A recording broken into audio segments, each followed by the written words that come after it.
Welcome to the Tumbao podcast. My name is Valentina, and I'm your host and founder. Today I'm speaking to Tiempo de Zafra, a project founded by Stephanie Becerra and Edgar Garrido in the Dominican Republic.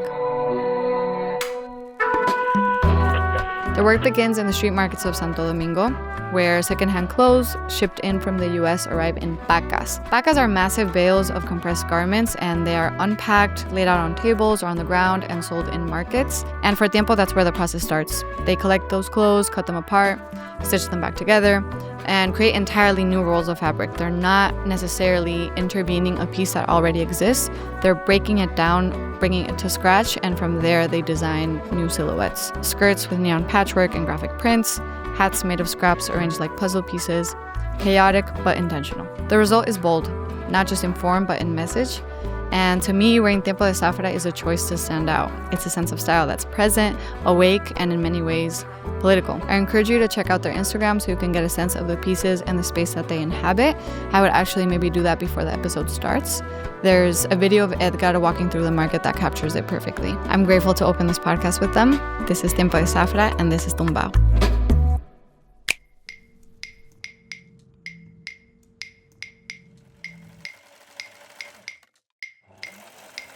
Mucha de la ropa se queda tirada y se queda contaminando. Afrofuturism, what it is, you take any kind of action, you infuse it with Afrocentricity, you're living in the present, but you're also pointing towards the future. Challenge, you have to ask something of the audience. Vemos con preocupación el hecho de que cuando termina el mercado, mucha de la ropa termina siendo desechada aquí. Mucha de la ropa termina desechada aquí. But actually investigate the way things actually are, and you might find that inside lies some kind of beauty, some kind of humanity. 110th Street is where Harlem starts. Being there is just, you're more present, you're more in the thick of it, you know what I'm saying? Okay, let's do this. ¿Listos para el chisme? Para el chisme. Ya aprendimos del palo santo, ya tenemos nuestras pulseritas rojas. Estamos en buena vibra. Buena vibra. We'll try our best to not Go crazy with the Spanglish, pero si no se nos sale el Spanglish, that's fine. I want to jump right in. And I want you guys to set the scene and paint the picture for me. It's 2016. Both of you are standing in front of El Banco Popular, 181st Street, Manhattan, and you're going to show your first pieces, right? Yeah. Mm-hmm. What did those pieces look like, and why did you choose this location for your first exhibition? So 181st and St. Nicolas, like it's a place that like represents a lot. My grandma used to be or still is like a Jehovah's Witness, so then like I would go where her like predicando, and 181st was always something that jumped out at me because there was so many people and it was so chaotic, like people selling stuff in the street.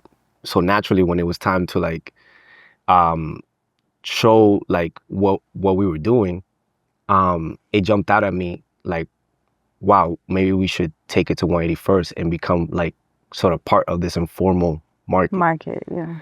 But the idea behind it is really like what we're doing is so informal. Maybe it's not, it's part of like a bigger conversation.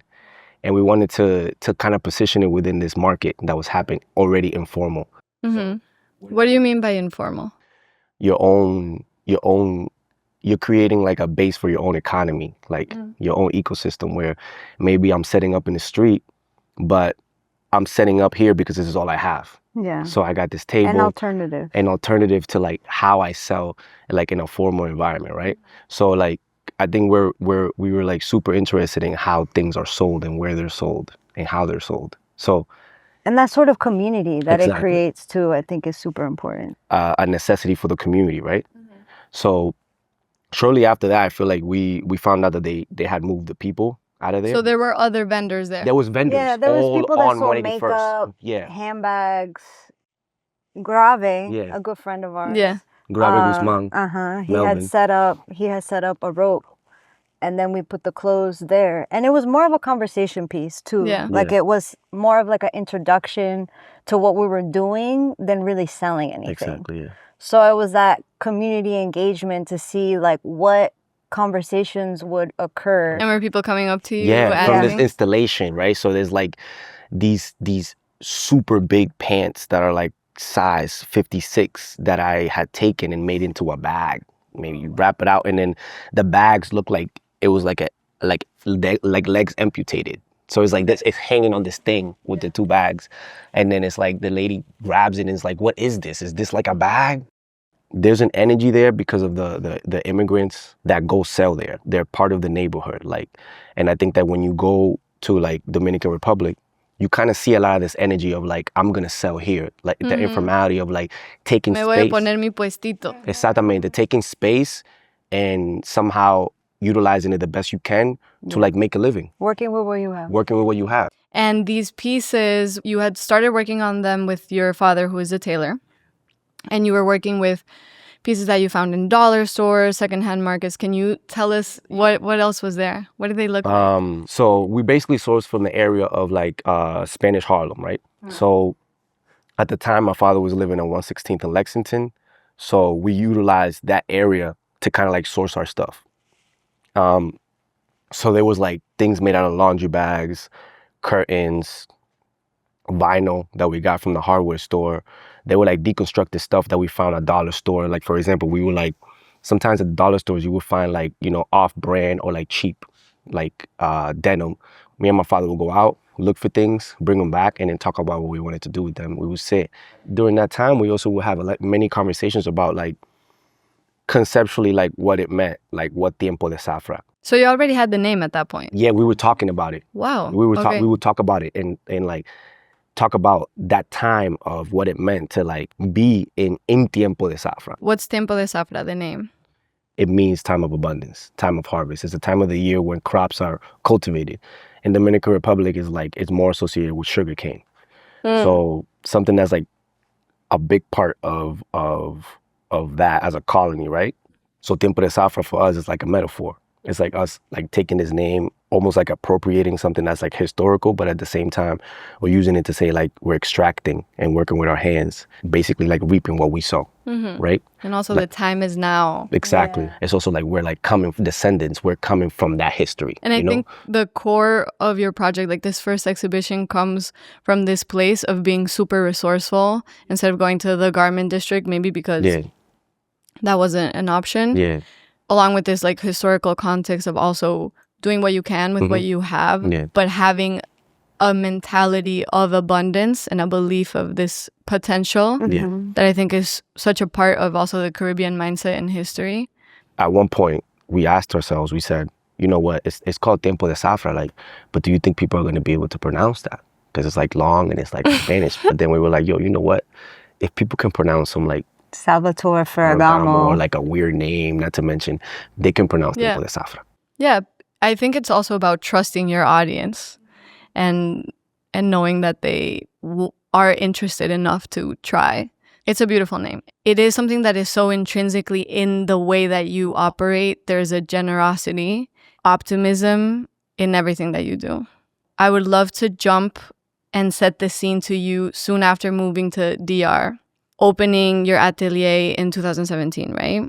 Yeah, I feel like when we got there, there was already definitely a movement happening, and we understood that there was like this need for something, that people were ready for like something different. Like there was an energy. One of the things that really impacted us, going right to it, was the waste that we saw there, and it's in your face. There was people that would just look past all of the abundance and waste and not necessarily blink or feel like just go about their life. It's normal, it's regular, it's your daily basis. Yeah. Also opened up the opportunity for people to see and be like, okay, this is new. Not everybody, like, I'm seeing beauty in something that maybe I overlooked for a long time, and that's something to appreciate and embrace. I've also seen the bridge between DR and New York and how they're feeding off of each other and how there's so much pride. How do you guys feel like we can be a bridge from both sides? Yeah. Mixing in like other people's artistry and like putting somebody, maybe that's an artist or a singer, a musician, whatever, in our clothes, and then highlighting that person or styling one of our pieces with somebody else's pieces, and then saying, hey, this person did this. Like, being able to amplify like these voices and these perspectives is super important, to see that other things are happening. And then for us as a brand, it's like what we do, but also like bringing a whole squad with us at the same time, you know? In a way, like, you know, you don't build anything without building a community around it. Yeah. There's also a very literal bridge of these clothes coming mostly from the United States. This map being drawn of then going to DR, just to also give some context and get more specific. When you guys mentioned the waste that you see, we're talking about pacas. Yeah, pacas. Like containers coming in with pacas of donations, clothes, a lot of fast fashion. Pacas are the bales of clothes that Get travel compressed from, and travel. you know, from one place to another, usually from the global north to the global south. And then they arrive at these markets in DR. Yeah. It's a cycle, and you guys are grabbing these garments, these existing pieces, and turning them into new ones. Yeah. And then oftentimes they're coming back here. Usually I see a lot of brands that the ones that do upcycle, they try to make the garment as far away from that origin as possible. And I see Tiempo de Zafra, in my opinion, doing the opposite, kind of like putting it in your face, making it very obvious that these garments come from things that other people made, using patchwork, color, an aesthetic that I think is very influenced by the visual landscape in Santo Domingo, to make a commentary, right? Yeah, definitely. We're in a barrio called San Carlos. And San Carlos is a historic like barrio in the Dominican Republic. It's like one of the oldest. But it's also situated in a place where a lot of the secondhand clothes in Santo Domingo, there's no curation. So no, it's like piles. It's piles, and you're looking through this stuff. Yeah. You know, where like maybe a good 70%, 80% of that stuff is probably it's like just stuff that's waste. That's not like great quality. It's like things or that it may go to another like smaller micro market. Yeah. Because from those bales, then when things get distributed, then they create these smaller bales that then go to other markets, and then the cycle gets smaller, and then until things just end up in landfill. Yeah. Okay. So the area is going through a shift and I want to say like a beautification of sorts, because the market was somewhere that it was very chaotic. They moved all the vendors from under the bridge, and they basically like displaced them. I want to say displaced just because I feel like they changed it a lot, and they didn't give them like an opportunity, I feel like, to become a part of it. To become a part of like the change, for real. Like they build these little houses where now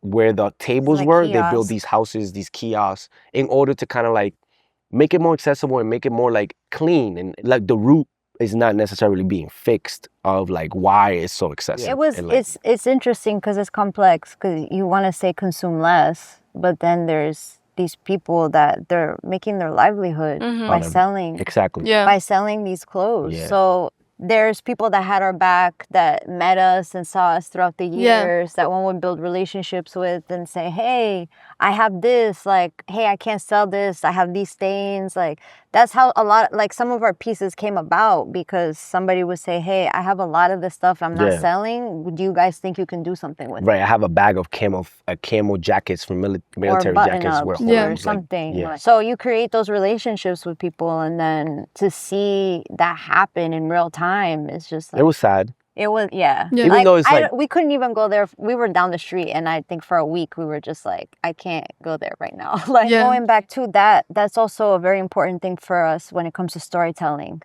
There's things that we see that are one day there and then no longer.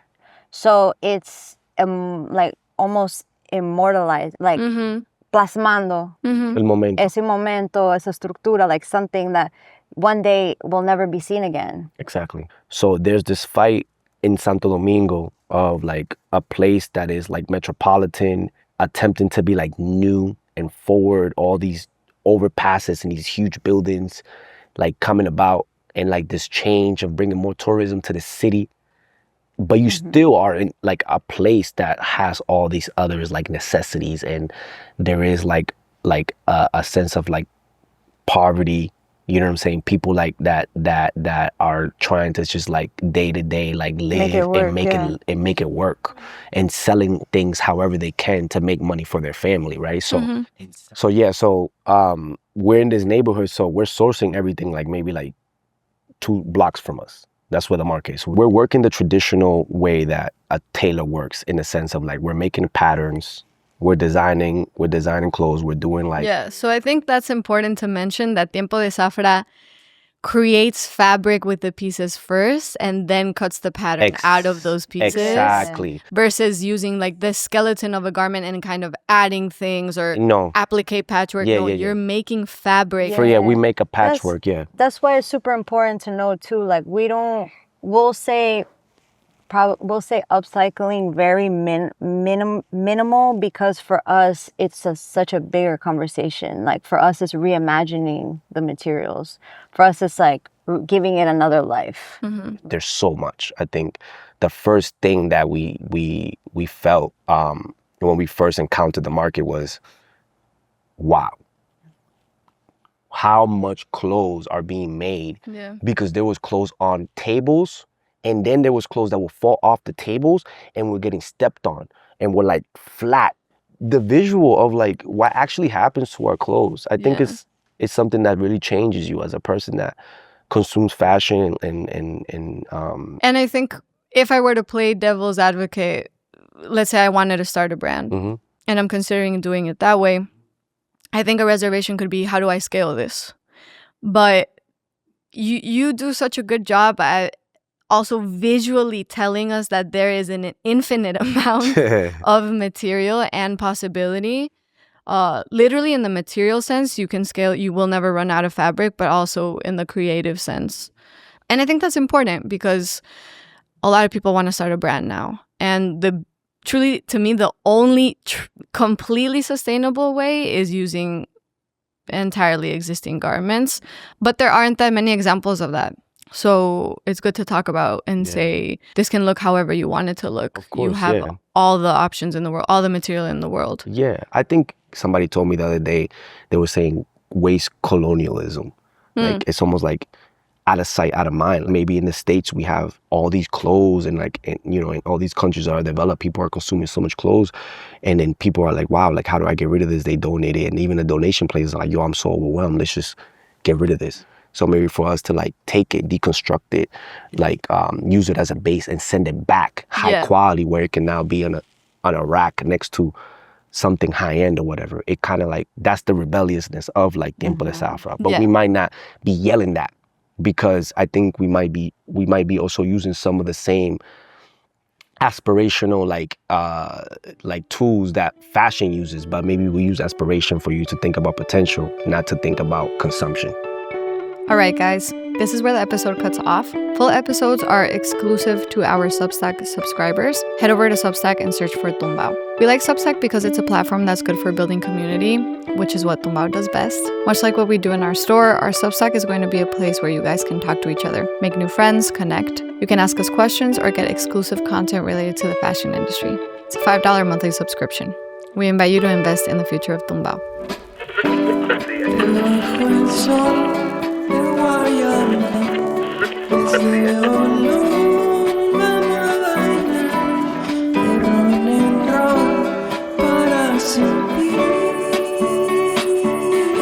Todos tus picos frente